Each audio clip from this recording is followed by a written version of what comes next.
Hey you, do you want to hear about armor?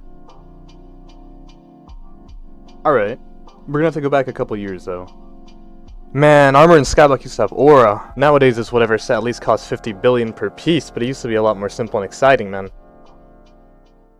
Now that we're back in 2019, I can begin to explain to you Skyblock's old progression system. You would spawn in, beat the tutorial, and then head down to the mines. The mines are where you would spend around 90% of your game time. Doing what? Well, of course, killing these zombies over and over again and taking their armor, so you can go to the nether. But hidden in the collection menu was the perfect and emerald armor sets. Skyblock back then was much more focused on surviving getting hit and not so much doing insane amounts of damage, and these sets encapsulated that perfectly. Giving you insane amounts of defense for at the time, but coming at the hefty cost of thousands and thousands of diamonds and emeralds, along with hours of your time. If you weren't a YouTuber or highly connected, you weren't getting these items. Most players chose to stick with hardened diamond. That was just a cheaper version of perfect armor, and still pretty good. This was also pre-bazaar, so getting these materials was not easy at all. Due to these reasons, very few players ever got to see these sets along with ever getting them themselves. This early system of armor being hidden behind collections was not ideal, and the devs realized this as well, because in about a month, they dropped the most important Skyblock update ever created.